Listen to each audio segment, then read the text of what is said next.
শ্ৰদ্ধাৰ ৰাইজ, অসম বিধানসভাৰ অধিৱেশন চলি আছে। অহা 10 তাৰিখে অসম বিধানসভাত আমি নতুন বৰ্ষৰ বাবে বাজেট উপস্থাপন কৰিম। মোক কোনোবাই সুধি আছে আত্মসহায়ক গোটৰ বাবে মই এনাউন্স কৰা 10,000 টকাটো কেতিয়াকৈ পাম। নিৰ্বাচনৰ চূড়ান্ত প্ৰক্ৰিয়া এই মাহত আমি শেষ কৰিম আৰু 1 এপ্ৰিল তাৰিখে বিহালীত প্ৰথম 10,000 টকা আই মাতৃসকলক দি এই আঁচনিখনৰো আমি শুভাৰম্ভ কৰিম। এইবাৰৰ বাজেটতো আমি কেইবাটাও নতুন আঁচনি আপোনালোকৰ বাবে লৈ আহিম, যিয়ে অসমৰ দৰিদ্ৰ আৰু মধ্যবিত্তজনক সকাহ দিব। প্ৰধানমন্ত্ৰী ডাঙৰীয়াই 12 লাখ টকালৈ যাৰ উপাৰ্জন সি ইনকাম টেক্স দিয়াৰ প্ৰয়োজন নাই, তেনেধৰণৰ ঘোষণাৰে আমাক কেন্দ্ৰীয় বাজেটৰ জৰিয়তে এক বিশাল সকাহ মধ্যবিত্ত ৰাইজৰ বাবে লৈ আহিছিল। প্ৰধানমন্ত্ৰী ডাঙৰীয়াৰ আদৰ্শকে সৰুগত কৰি আমাৰ চৰকাৰৰ এই বিত্তবৰ্ষৰ বাজেটতো অসমৰ দৰিদ্ৰ আৰু মধ্যবিত্ত শ্ৰেণীটোৰ বাবে আৰু বিশেষকৈ অসমৰ যুৱ শক্তি আৰু অসমৰ শিক্ষাৰ্থীসকলৰ বাবে আমি কেইবাটাও নতুন পৰিকল্পনা হাতত ল'ম। নতুন অসম নিৰ্মাণৰ বাবে আমাক ইনফ্ৰাষ্ট্ৰাকচাৰৰ প্ৰয়োজন। ৰাজ্য চৰকাৰে এই বছৰৰ বাজেটত এনে বহুত নতুন ইনফ্ৰাষ্ট্ৰাকচাৰৰ আঁচনিও আৰম্ভ কৰিব। আপোনালোকৰ যদি বাজেটক লৈ কিবা বিশেষ পৰামৰ্শ আছে, উদ্ভাৱনীমূলক পৰামৰ্শ, বহুতে ক'ব মোৰ বিদ্যালয়খন প্ৰাদেশিকৰণ কৰি দিয়ক, তেনে পৰামৰ্শ আমি জানো। কিন্তু এনেকুৱা পৰামৰ্শ যি আমি কোনেও নাজানো, যি নতুন অসম নিৰ্মাণৰ বুনিয়াদ হ'ব পাৰে, যি ইনোভেটিভ হ'ব পাৰে, যিয়ে কেইবাজনো মানুহৰ বাবে কৰ্মসংস্থাপনৰ সৃষ্টি কৰিব পাৰে, যোনে নেকি অসমৰ সমস্যাসমূহ সমাধানৰ ক্ষেত্ৰত বিজ্ঞানসন্মত পৰামৰ্শ আগবঢ়াব পাৰে। তেনে যদি কিবা আপোনালোকৰ পৰামৰ্শ আছে, মোক কমেণ্ট ছেকশ্যনত আপোনালোকে পৰামৰ্শ দিব। অহাকালি অসম বিধানসভাত জাষ্টিছ বিপ্লৱ শৰ্মা কমিটিৰ প্ৰতিবেদন সম্পৰ্কে আলোচনা হ'ব। অতীতৰ গহ্বৰলৈ মই যাবলৈ বিচৰা নাছিলোঁ, কিন্তু যিয়ে নহওক কংগ্ৰেছ দলে দাবী জনালে বিধানসভাত এই কমিটিৰ প্ৰতিবেদন আনিব লাগে। তেওঁলোকৰ দাবীক সন্মান জনাই বিধানসভাত এই কমিটিৰ প্ৰতিবেদন দাখিল কৰা হ'ল। অহাকালি এই কমিটিৰ প্ৰতিবেদনখন সদনত আলোচনা হ'ব। আজি আমি নিযুক্তিৰ কথা কৈছোঁ।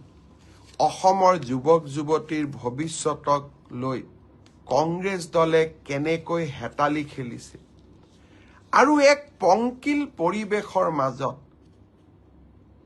কি ধৰণে মই টেট শিক্ষকৰ নিযুক্তিত স্বচ্ছতা আনিবলৈ যত্ন কৰিছিলোঁ, অহাকালিৰ প্ৰতিবেদনৰ ওপৰত আলোচনা হ'ব। আপোনালোকে আকৌ এবাৰ তাক শুনিবলৈ পাব আৰু গৌৰৱ কৰিব যে প্ৰধানমন্ত্ৰী নৰেন্দ্ৰ মোদী ডাঙৰীয়াৰ আশীৰ্বাদত, আপোনালোকৰ আশীৰ্বাদত আজি কেনেকৈ আমি নিযুক্তিৰ প্ৰক্ৰিয়ালৈ স্বচ্ছতা লৈ আহিছোঁ। এডিআৰই ৰিজাল্ট দিয়াৰ পিছত ৰিজাল্ট শ্বীটটো চালে দেখা পাব যে কেনে পক্ষপাতবিহীন আৰু মেধাক সাৰথি কৰি আমি কেনেকৈ প্ৰত্যেকটো পৰীক্ষাৰ ৰিজাল্ট দিবলৈ চেষ্টা কৰিছোঁ।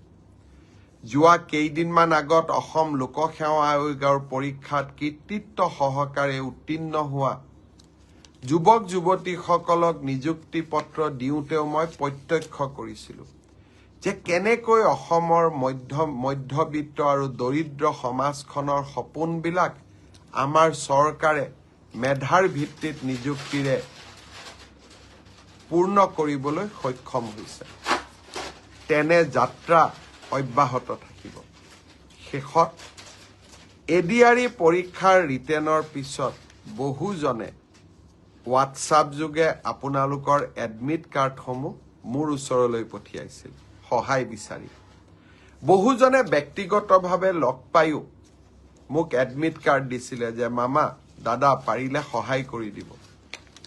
মই বিনম্ৰতাৰে আপোনালোকৰ ওচৰত ক্ষমা খুজিছোঁ। আপোনালোকৰ এই অনুৰোধ মই ৰাখিব নোৱাৰিলোঁ, কাৰণ মেধাৰ ভিত্তিত নিযুক্তি আৰু মেধাৰ ভিত্তিত এডিআৰই পৰীক্ষা সম্পন্ন কৰাৰ বাবে আমি প্ৰতিশ্ৰুতিবদ্ধ। আশা কৰোঁ আপোনালোকে মোৰ অক্ষমতাক আপোনালোকে বুজি পাব আৰু আপোনালোকে মোক যেন কোনো কাৰণে বেয়া নাপায়। পুনৰ এবাৰ সকলোকে ধন্যবাদ জনালোঁ, অভিনন্দন জনালোঁ ফেচবুক লাইভ অনুষ্ঠান চোৱাৰ বাবে। আকৌ লগ পাম। বহুত বহুত ধন্যবাদ। জয় হিন্দ, বন্দে মাতৰম। অহাকালি অসম বিধানসভাত জাষ্টিছ বিপ্লৱ শৰ্মা কমিটিৰ প্ৰতিবেদন সম্পৰ্কে আলোচনা হ'ব। অতীতৰ গহ্বৰলৈ মই যাবলৈ বিচৰা নাছিলোঁ, কিন্তু যিয়ে নহওক কংগ্ৰেছ দলে দাবী জনালে বিধানসভাত এই কমিটিৰ প্ৰতিবেদন আনিব লাগে। তেওঁলোকৰ দাবীক সন্মান জনাই বিধানসভাত এই কমিটিৰ প্ৰতিবেদন দাখিল কৰা হ'ল। অহাকালি এই কমিটিৰ প্ৰতিবেদনখন সদনত আলোচনা হ'ব। আজি আমি নিযুক্তিৰ কথা কৈছোঁ। অসমৰ যুৱক যুৱতীৰ ভৱিষ্যতক লৈ কংগ্ৰেছ দলে কেনেকৈ হেতালি খেলিছে আৰু এক পংকিল পৰিৱেশৰ মাজত কি ধৰণে মই টেট শিক্ষকৰ নিযুক্তিত স্বচ্ছতা আনিবলৈ যত্ন কৰিছিলোঁ, অহাকালিৰ প্ৰতিবেদনৰ ওপৰত আলোচনা হ'ব। আপোনালোকে আকৌ এবাৰ তাক শুনিবলৈ পাব আৰু গৌৰৱ কৰিব যে প্ৰধানমন্ত্ৰী নৰেন্দ্ৰ মোদী ডাঙৰীয়াৰ আশীৰ্বাদত, আপোনালোকৰ আশীৰ্বাদত আজি কেনেকৈ আমি নিযুক্তিৰ প্ৰক্ৰিয়ালৈ স্বচ্ছতা লৈ আহিছোঁ। এডিআৰই ৰিজাল্ট দিয়াৰ পিছত ৰিজাল্ট শ্বীটটো চালে দেখা পাব যে কেনে পক্ষপাতবিহীন আৰু মেধাক সাৰথি কৰি আমি কেনেকৈ প্ৰত্যেকটো পৰীক্ষাৰ ৰিজাল্ট দিবলৈ চেষ্টা কৰিছোঁ।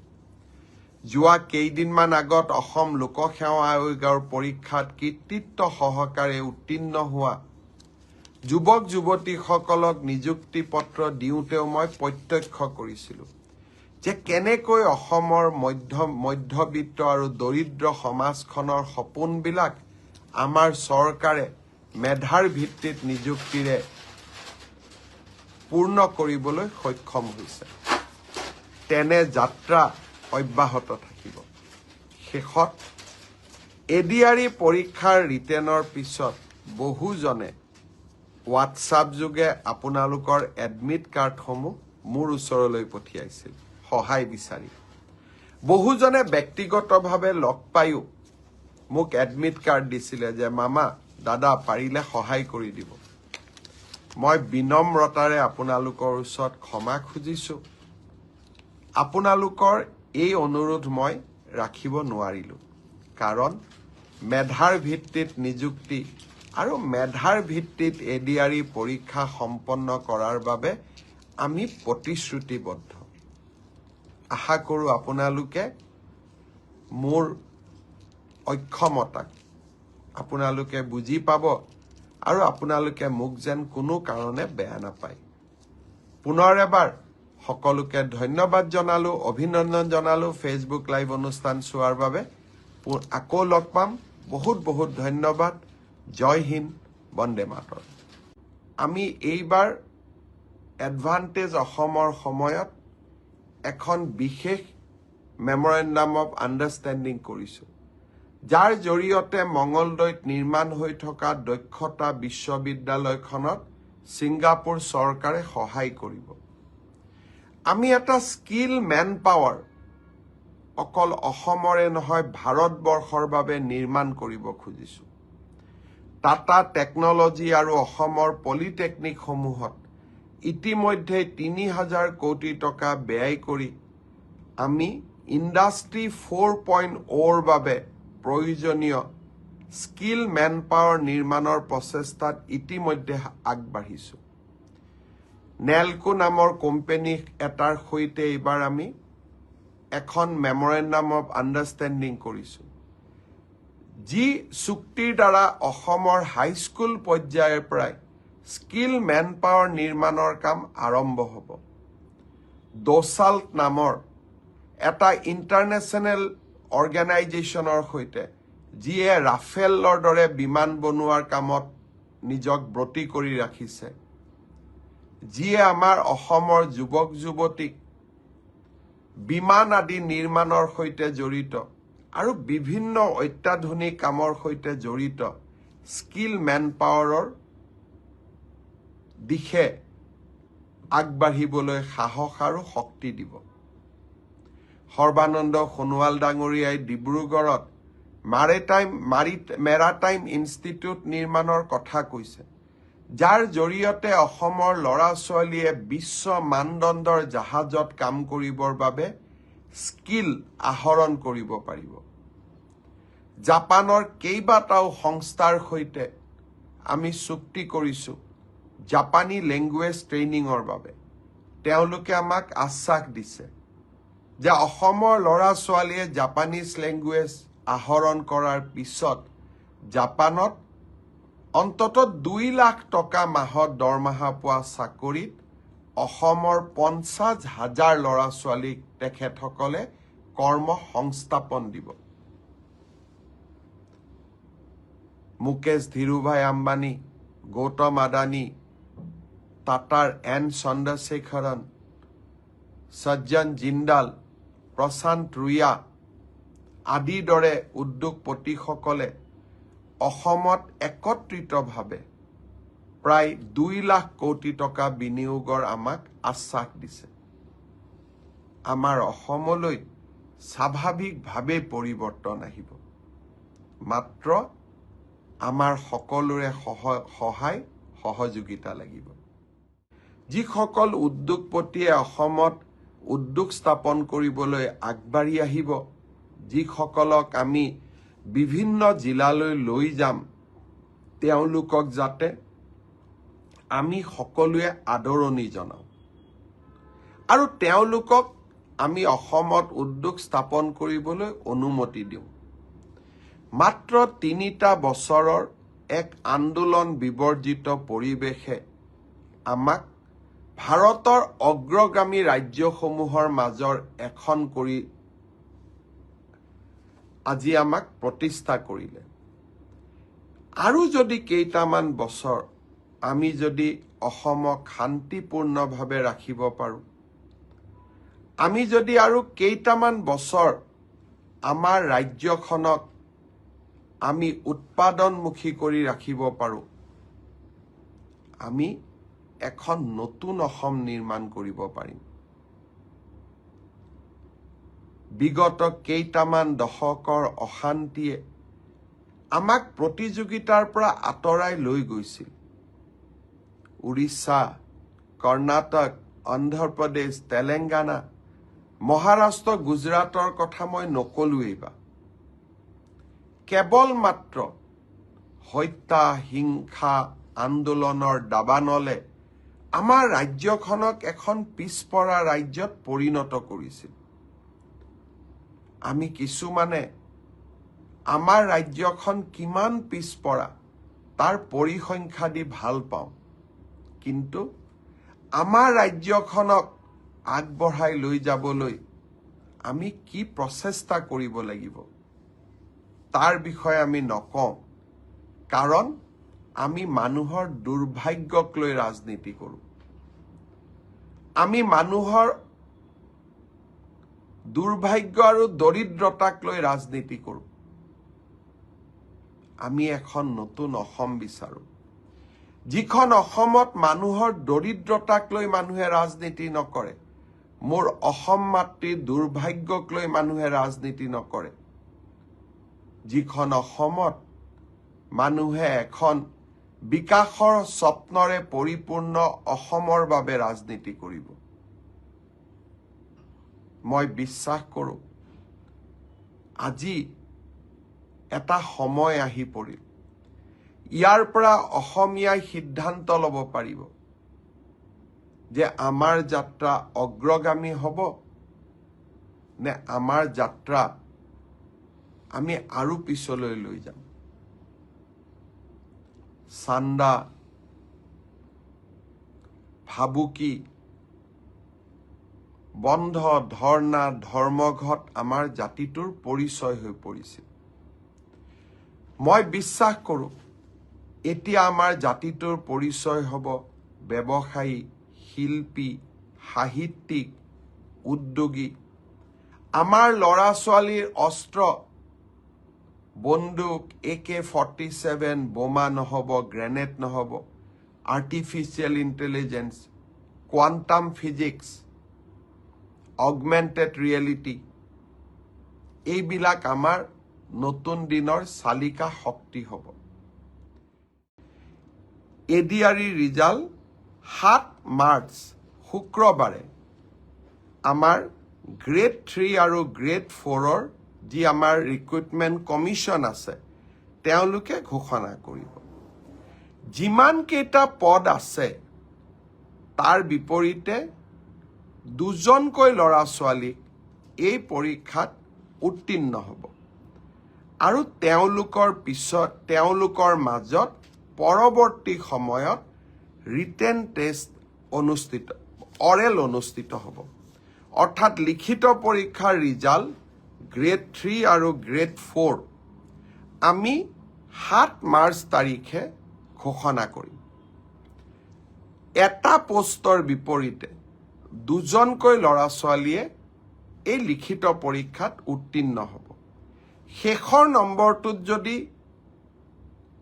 বেছি ল'ৰা ছোৱালীয়ে একেটা নম্বৰে পায় তেতিয়াহ'লে হয়তো 3000 পোষ্টৰ বিপৰীতে মই ধৰি ল'ব কৈছোঁ 6000 ল'ৰা ছোৱালী পাছ কৰিব লাগে, কিন্তু একেটা নম্বৰ যদি বহু পৰীক্ষাৰ্থীয়ে লাভ কৰে তেতিয়াহ'লে একে নম্বৰ পোৱা ল'ৰা ছোৱালীসকলেও পৰীক্ষাটোত ডেফিনেটলি পাছ কৰিব।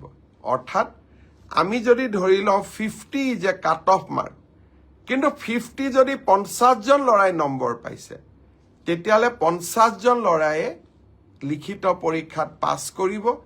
গতিকে 1:2 বুলি ক'লেও 1:2 একেবাৰে গ্ৰামাটিকেল চেন্সত নহ'ব, হয়তো 2-4জন ল'ৰা ছোৱালীয়ে বেছিকৈও পাছ কৰিব। এডিআৰইৰ পৰীক্ষালৈ তাৰ ৰিজাল্ট কি হ'ব তাক আপোনালোকে জানেই। সেইবাবে মই যিসকলে পাছ কৰিব তেওঁলোকক অভিনন্দন জনাইছোঁ, যাতে অৰেলৰ বাবে তেওঁলোক সাজু হ'ব পাৰে। আৰু যিসকলে পাছ নকৰিব আমি পুনৰ এই বছৰৰ শেষৰ ফালে নতুন বিজ্ঞাপন দিয়াৰ বাবে চেষ্টা কৰিম। আপোনালোকে আৰু এবাৰ পৰীক্ষাত অৱতীৰ্ণ হ'ব। আৰু লগতে অসমত উদ্যোগসমূহো আহিব। মুখ্যমন্ত্ৰীৰ আত্মনিৰ্ভৰ অসম অভিযানো আছে। আমি নিজকে তৃতীয় আৰু চতুৰ্থ বৰ্গত নহ'লেও বেলেগ ধৰণেও জীৱন সফল কৰাৰ বাবে আমি প্ৰচেষ্টা কৰিম। বহুত ল'ৰা ছোৱালীয়ে মোক কৈ থাকে যে চতুৰ্থ শ্ৰেণীৰ পৰীক্ষাত BA পাছ কৰা ল'ৰাইও পৰীক্ষা দিছে। এতিয়া কথাটো হ'ল আমি কোনোবাই যদি নিজকে চৰকাৰক ফাঁকি দি পৰীক্ষা দিয়ে তদন্ত নোহোৱালৈকে মুখ্যমন্ত্ৰীয়ে গম পাব নোৱাৰে। কেতিয়াবা আপোনালোকে এনেকে মোক ফেচবুকত লিখে, টুইটাৰত লিখে যেন মই চব গম পাওঁ। কোনোবা ল'ৰা এজনে যদি BA পাছ কৰিও নিজৰ যোগ্যতাটোক লুকুৱাই পেলাই চতুৰ্থ শ্ৰেণীৰ পৰীক্ষাত আবেদন কৰে, মুখ্যমন্ত্ৰীজনে কেনেকে গম পাব? আপোনালোকে খবৰ দিব। আপোনালোকক আমি সুবিধা দিম যে এনে যিসকল লোকে আপোনালোকে দেখিব যে লিখিত পৰীক্ষাত পাছ কৰিছে কিন্তু এডুকেশ্যনেল কোৱালিফিকেশ্যনক তেওঁলোকে লুকুৱাই ৰাখিছে।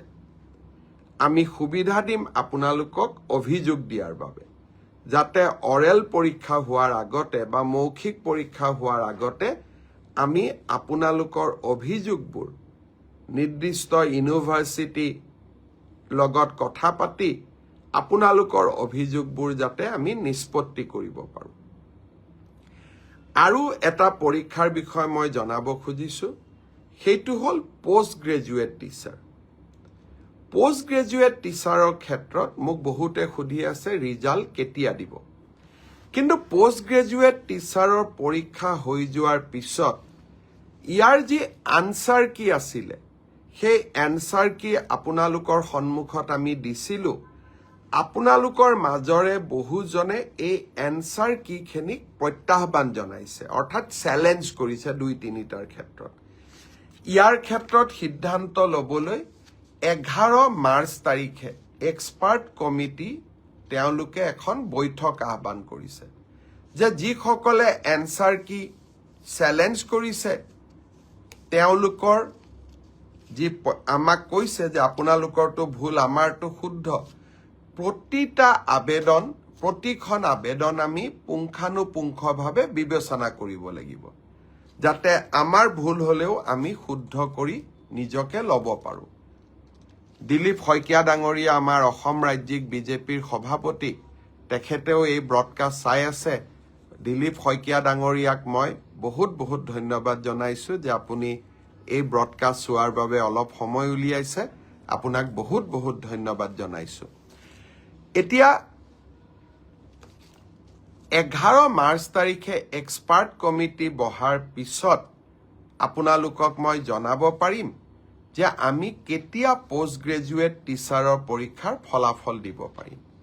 সেইধৰণে LP, ME পৰীক্ষাৰ ফলাফলৰ বিষয়েও আজি যেনেকৈ অসম আৰক্ষীৰ বিষয়ে মই একেলগে জনাইছোঁ, 11 মাৰ্চৰ পিছত মই শিক্ষা বিভাগৰ গোটেইকেইটা নিযুক্তিৰ সম্পৰ্কত আপোনালোকক এনেকৈ আগতীয়াকৈ জনাবৰ বাবে মই প্ৰচেষ্টা কৰিম। তাৰ বাবে আপোনালোকে মোৰ পৰৱৰ্তী অৰ্থাৎ 11 মাৰ্চৰ পিছৰ কোনোবা এটা ফেচবুক লাইভৰ অনুষ্ঠানৰ বাবে অপেক্ষা কৰিব লাগিব।